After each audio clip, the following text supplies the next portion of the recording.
We're doing it. We're doing it. We're doing the first one. And I'm just going to talk and ink at the same time with a brush and do big, thick lines on a new comic I'm starting. I don't know what to call this. Neil's Comical Times. I've got no idea. The name will come later. But we're just going to try this and see how it works. I'll try and do one a week.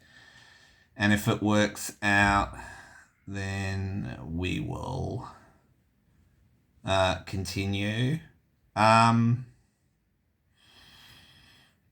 guess I can tell you what I'm going to try and do. So what I'm going to try and do with this is do materials. I might even start off from the start and kind of do where I get ideas from and how I figure out scripting and things like that. But we will wait and see. I've just realised something, that inking and talking sucks. It's a really hard thing to do together. And what was the other thing I was going to say? Materials, comic book reviews, book reviews, the technical know-how that I know, that kind of thing. Because when I was a boy and I started, it was really hard to get information. You kind of had to dig around for it. And any little bits and pieces together, you kind of cobbled them together kind of thing. So I never saw any kind of direct cartooning books. The kind of books I kind of grew up with were Walter T. Foster animation books. And I never saw the cartooning ones. Or maybe I did, the old ones. But I think I looked at them and said, oh, they're old. I don't care about them. Which was a dumb way of thinking. But I did kind of, my Bibles when I was a kid were the Walter T. Foster. What was his name? I can't think of the animator's name off the top of my head. I'm going to look. Hang on. Be patient. Preston Blair. The Preston Blair books, and one was called How to Animate, and I think the other one was called Animation. Really exciting titles. But they kind of taught me how to draw and how to do lines of action and construction lines and things like that. So they were great. Yeah. And so what I thought I'd do while I'm inking now is tell you how I kind of started off. And that will be a good beginning introduction video, won't it? I don't want it to go for too long. And hopefully I'm not too boring. But we'll figure it out as I do it and maybe whack some stuff up there for the general public to see. So, like most kids who are into cartooning, I was into cartooning as a kid and liked it. Actually, this actual story is about one of the first times I did some work and had an audience. And so at school, after about something like grade 4, I was known as the class clown and the class cartoonist. And never really knew what to do with it. It was kind of looked at, particularly, we're talking about the 70s here. I know, I'm very old. Like, people just looked at cartooning as some kind of, it was just bad, you know. Oh, you want to be an artist? Well, you can't be a cartoonist, that kind of thing. And I ended up getting more interested in art. I was just kind of pushed that way. Ended up going to art school for my year 11 and 12. Ended up working in the animation industry for a while. Thought I was going to be an animator after doing that course, and then realised, no, I'm not. I don't really like animation too much. I want to go back to school and kind of keep animation on the back burner.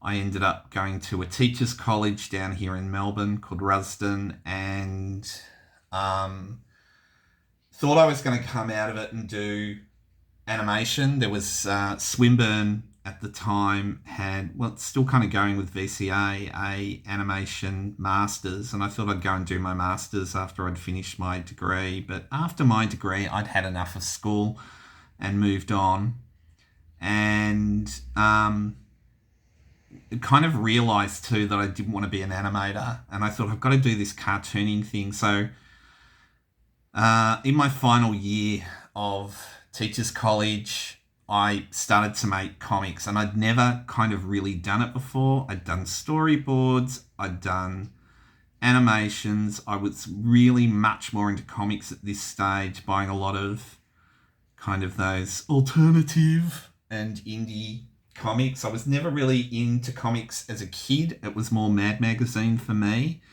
but superhero comics I wasn't interested in, that kind of stuff. And so I started to make comics, and straight away I just tried to make a 20-page book, which is a dumb idea.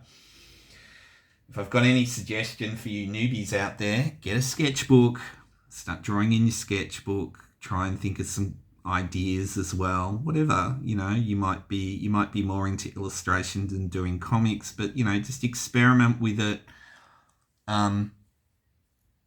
And just do stuff in a sketchbook. Just try and work it out first before you do something pristine and nice. You'll save yourself a lot of time. But not me. I just decided to do a comic book, and it sucked. The first one was called Beautiful Art Form, number 1. It sucked bad. But anyway, I did it. I'm not wearing my gloves. I'm going to put my gloves on. Sorry, I've got my paintbrush in my mouth. And then I did a mini comic once a year for about 5 years that were called Beautiful Art Form. Moved on to a book called, hang on, I've got to get organised now. I've got paintbrushes and stuff all over the place. Moved on to doing a book called Bland. That isn't the Bland that I do now. And that was just a mini. First of all, it was going to be published by our good friends at Issue 1, if you remember Issue 1. And it never happened. Good old Sam kept saying, yeah, I'm going to do it. But he never did do it. So, and that's fine. I just ended up publishing it myself. And I think at the time,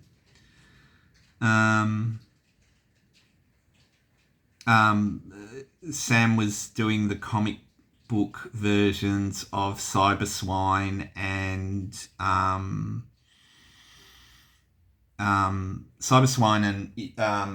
Zero Assassin. They were all colour. Pretty big deal at the time.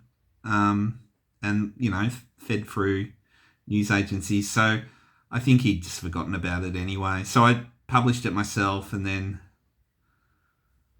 published a few Blands, about 3 of them, 4, I can't remember. And then I just stopped for a while. It was the early 2000s, and I stopped, and then I started up again around 2012. And even during that time, I was doing stuff for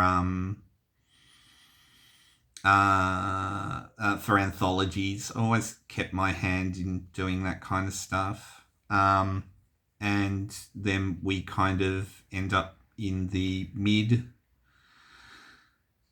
2010s, I guess, where I just do minis with colour covers. And it could be anything. I just made it up as I went along. And then a publisher came knocking and said, I want you to do stuff for me. And so Reveille came along, and I've been doing Bland as a big boy comic book, as I say, for the past, what is it now? It's 4 years.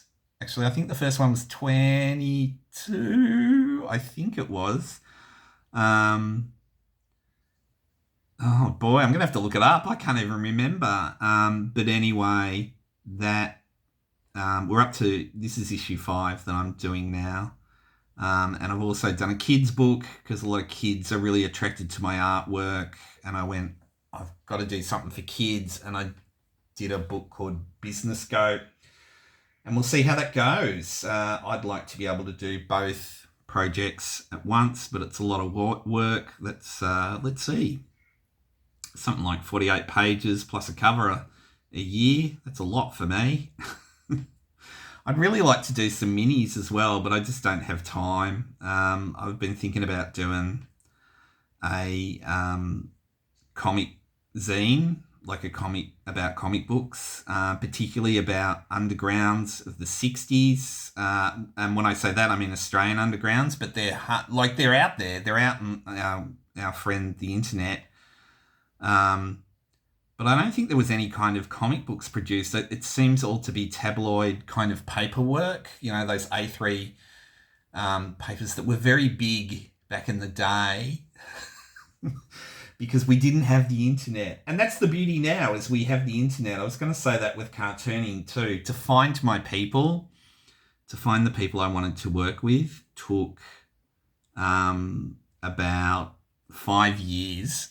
It was terrible. 5 years, 4 years maybe. I started in 88 and I didn't start to find people who were doing similar things to me till about 92.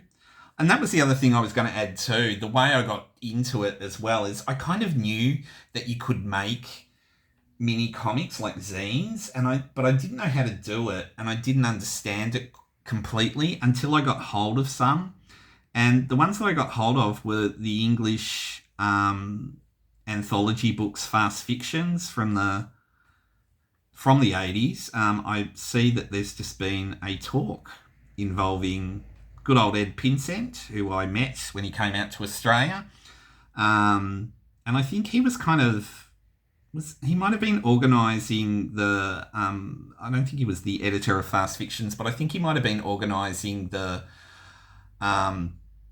distributing of the minis and stuff like that. Because I remember writing to him and sending a big overseas check to get a whole bunch of mini comics from overseas. And I think I sent him some too. I think I sent him some of my minis to stick in the shop, if I remember correctly. But then he came out to Australia and I met him. But yeah, anyway, I noticed he was on a talk recently and they were talking about Fast Fictions and there was a big slide and I'm going, yeah, I've got those issues. It was quite weird to see these 80s issues sitting up there that have been sitting in a box in my cupboard at the moment. But they're really good. They're really fun.